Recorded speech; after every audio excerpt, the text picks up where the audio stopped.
दोस्तों, क्या भारत जीत के जबड़े से हार निकाल लाया? क्या ऑपरेशन सिंदूर को जल्दबाजी में खत्म कर दिया गया? क्या भारत का हाथ पाकिस्तान के गले तक पहुंच गया था और उसके बाद हमने उसको एक बार फिर सांस लेने के लिए छोड़ दिया? क्या हमने एक तड़पते हुए अधमरे सांप को एक बार फिर छोड़ दिया है जो एक बार फिर हमें डस सकता है? ऐसे बहुत से सवाल हैं जो सोशल मीडिया में कौंध रहे हैं, लोगों के मन में कौंध रहे हैं। और दोस्तों, ये सवाल केवल ऐसे नहीं कि बीजेपी सपोर्टर पूछ रहे हैं, हमारे जैसे लोग भी पूछ रहे हैं, क्योंकि हम भी इस ऑपरेशन में सरकार और सेना के साथ मजबूती से खड़े थे, आज भी खड़े हैं। इसमें कोई दो राय नहीं है दोस्तों कि ऑपरेशन सिंदूर एक बहुत ही सफल ऑपरेशन था।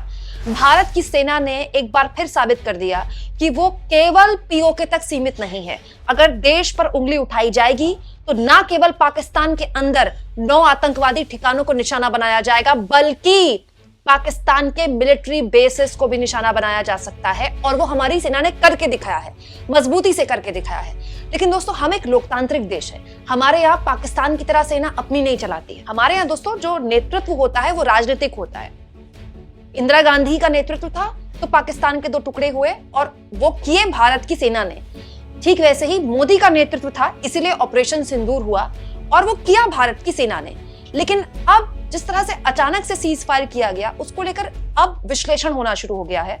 और ये जो विश्लेषण मैं आपको दिखा रही हूं दोस्तों, ये मशहूर जियोपॉलिटिकल एक्सपर्ट ब्रह्मचेलानी का है।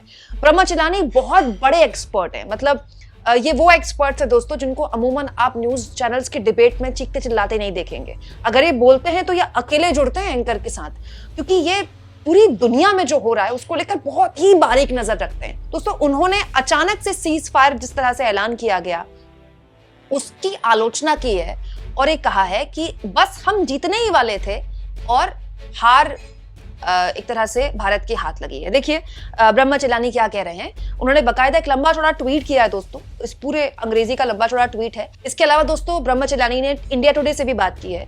उसके सबसे इंपॉर्टेंट पॉइंट्स मैं आपके लिए लेकर आई हूँ, वर्ड टू वर्ड जो ब्रह्मचेलानी ने बोला, अंग्रेजी में बोला, उसका हिंदी अनुवाद में आपके लिए लेकर आई हूँ। उन्होंने कहा है, सैन्य गतिविधि भारत के पक्ष में थी। पाकिस्तान की हवाई सुरक्षा भारत की अपेक्षा से कहीं ज्यादा कमजोर साबित हुई। वो भारत में बहुत सारे ड्रोन और मिसाइल भेज रहे थे, लेकिन प्रभावी रूप से नहीं। दूसरी ओर भारत ने सीमित संख्या में मिसाइल और ड्रोन भेजे और अपने लक्ष्यों को भेदने में सक्षम रहा। दोस्तों, यहाँ तक ब्रह्मचेलानी तारीफ कर रहे थे भारत की सैनिक क्षमताओं की, कि भारत बहुत शानदार तरीके से काम कर रहा था। लेकिन फिर अचानक जब सीज फायर का ऐलान हुआ तो ब्रह्मचेलानी ने इस पर कहा, जीत के मुंह से हार छीनने की भारत की पुरानी राजनीतिक स्थिति को यह मामला रेखांकित करता है। जीत के मुंह से हार छीनने का एक दोहराव वाला पैटर्न बन गया है। यही कारण है कि भारत इतिहास को दोहराता रहता है।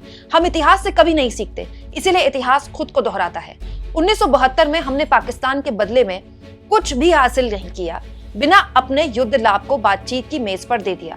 2021 में हमने रणनीतिक कैलाश हाइट्स को खाली कर दिया, बातचीत में अपनी एकमात्र सौदेबाजी चिप को खो दिया। और फिर हम लद्दाख क्षेत्रों में चीनी डिजाइन किए गए बफर जोन और अब ऑपरेशन सिंदूर पर सहमत हुए। ऑपरेशन सिंदूर में 26 हत्याओं का बदला लेने का एक शक्तिशाली प्रतीक था। और फिर भी आज जिस तरह से हमने पाकिस्तान द्वारा दिल्ली पर मिसाइल दागे जाने के बाद सीज फायर किया, इतिहास भारत के इस फैसले को अच्छी तरह से नहीं देखेगा। तो दोस्तों, चिलानी ये कहते हैं कि हमने इस पूरे ऑपरेशन में अपनी सैन्य क्षमताओं को, खास तौर पर अपने एयरफोर्स को, अपने एयर डिफेंस सिस्टम को पूरी दुनिया के आगे देखा है।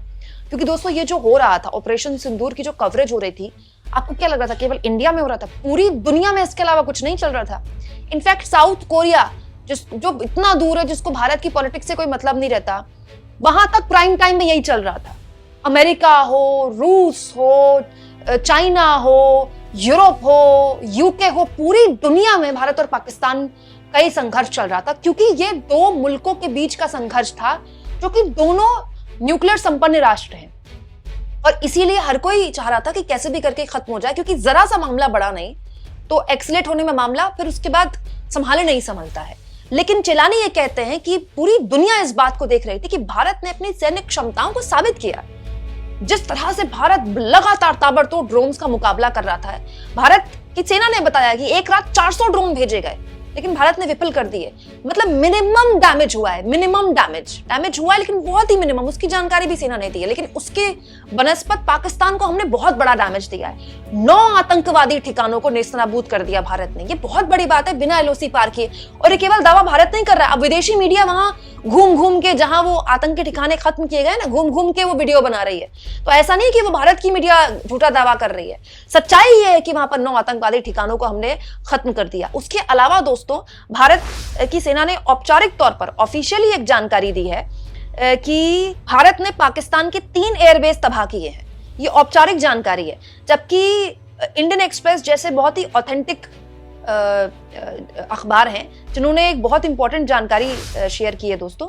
इंडियन एक्सप्रेस बताता है कि रफीकी जो कि पाकिस्तान के शोरकुट में है, मुरीद जो कि चक्रवाल में है, इसके अलावा नूर खान जो कि रावलपिंडी में है, इसके अलावा रहीम यार खान, सुकूर, चुनियान जो कि कसूर में है, ये जो बेसिस थे पाकिस्तान के मिलिट्री बेसिस, उनको नुकसान पहुंचाया है ठीक ठाक भारत ने। इसके अलावा जो एयरबेस थे पाकिस्तान के सकारू, इसके अलावा भोलारी, जकोकाबाद, सारगोडा, इनको भी ठीक ठाक डैमेज हुआ है। इसके अलावा दोस्तों इस खबर में ये भी लिखा है कि रडार साइट परसूर की और सियालकोट की, उनको भी नुकसान पहुंचाया। ये बहुत बड़ी बात है।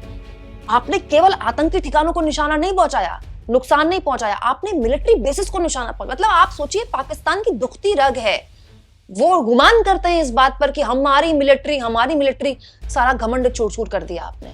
तो चिलानी ये कहते हैं दोस्तों कि आपने साबित कर दिया कि आपकी सैनिक क्षमताएं पाकिस्तान के बनस्पत बहुत आगे हैं, लेकिन अचानक से सीज फायर सबको हैरान कर गई। इस पर क्या कोई सहमति बनी है? औपचारिक तौर पर देखिए, अभी एक विस्तृत जानकारी भारत सरकार की तरफ से नहीं आई है, लेकिन ये तो देश जानना ही चाहेगा कि ऑपरेशन सिंदूर जिस उद्देश्य के साथ शुरू किया गया था कि हमने आतंकवाद को निशाने पर लेना है, हमने आतंकवाद के खिलाफ हमला बोलना है, क्या हम उन उद्देश्यों पर कामयाब हुए? क्योंकि ये भी हमने देखा दोस्तों कि सीजफायर के ऐलान के बाद से फायरिंग की खबरें आई और आधी रात को भारत के विदेश सचिव को इसको लेकर प्रेस कॉन्फ्रेंस करनी पड़ी और कहा कि सेना को हमने फ्री हैंड दिया हुआ है, सेना इसका मुंह तोड़ जवाब दे रही है, और दिया भी सेना ने। हालांकि दोस्तों ये पाकिस्तान के भीतरी मतभेद है, पाकिस्तान के अंदर बहुत कुछ चल रहा है। अब सुनने में ये भी आया कि पाकिस्तान में तख्ता पलट हो सकता है और बिलावल भुट्टो के पास सत्ता जा सकती है, क्योंकि बहुत सी चीजें पाकिस्तान के अंदर होंगी। देखिए, पाकिस्तान की मीडिया चाहे कुछ दावा कर ले कि हमने ये गिरा दिया, हमने वो गिरा दिया, हमने ये बेस तबाह कर दिया इंडिया का, टोटल झूठ दावा है। वहां के तो प्रधानमंत्री भी झूठ बोलते हैं, लेकिन सच्चाई तो ये है ना दोस्तों कि वहां के मिलिट्री बेसिस को नुकसान बढ़िया तरीके से भारत की सेना ने पहुंचाया है और वहां के आतंकवादी संगठनों को भी अच्छा खासा नुकसान पहुंचाया है। वर्ल्ड मीडिया बोल रही है इस पर, ऐसा नहीं कि हम बोल रहे हैं। लेकिन ऑपरेशन सिंदूर के सीज फायर से पहले क्या भारत सरकार ने कुछ शर्तें रखी कि आप अपनी जमीन पर अब आतंकवाद को पनपने नहीं देंगे? अच्छा, सूत्रों के हवाले से खबर आ रही है कि भारत की तरफ से ये कहा गया है कि अब दोबारा होने वाला कोई भी आतंकवादी हमला एक्ट ऑफ वॉर की तरह लिया जाएगा। लेकिन ये ऑफिशियल बयान तो नहीं है भारत सरकार का। अगर ऐसा होता है तो ये बहुत अच्छी बात है, क्योंकि ये पड़ोसी को साफ संदेश देता है कि अब अगर दोबारा हमला तुमने किया तो उसके बाद तो समझ लो कि वो युद्ध ही होगा और युद्ध की तरह उसको जवाब दिया जाएगा। लेकिन ये कैसा मौका था दोस्तों जब भारत सरकार के साथ पूरा विपक्ष, पूरा देश, सब पत्रकार, पूरी सिविल सोसाइटी एक मुश्त खड़ी हुई थी और बोल रही थी आप इस बार कड़ा एक्शन लीजिए, कड़ा बदला लीजिए। आने वाला वक्त बताएगा, इतिहास इसका आंकलन करेगा कि क्या ऑपरेशन सिंदूर ने अपना वो लक्ष्य हासिल किया जो उसे करना था। हालांकि दोस्तों ये ऑपरेशन हमें याद रखना चाहिए, पहलगाम आतंकी हमले के जवाब में दिया गया। ये पाकिस्तान के खिलाफ युद्ध नहीं था और ये युद्ध था भी नहीं।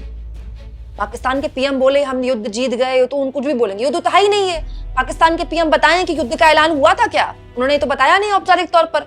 अब सीजफायर हो गया तो बोल रहे हैं हमने युद्ध जीत गए। तो युद्ध ये नहीं था, हमारा मकसद था पहलगाम आतंकी हमले का जवाब लेना, उसका बदला लेना। तो आने वाला वक्त इतिहास के तौर पर देखेगा कि क्या वो हासिल कर पाया भारत। दोस्तों आप इस मुद्दे पर क्या सोचते हैं कमेंट बॉक्स में जरूर लिखें और जितना हो सके चैनल को शेयर करें, सब्सक्राइब करें और थैंक्स और ज्वाइन के ऑप्शन से अगर आप चाहें तो कुछ आर्थिक मदद भी चैनल की जरूर करें।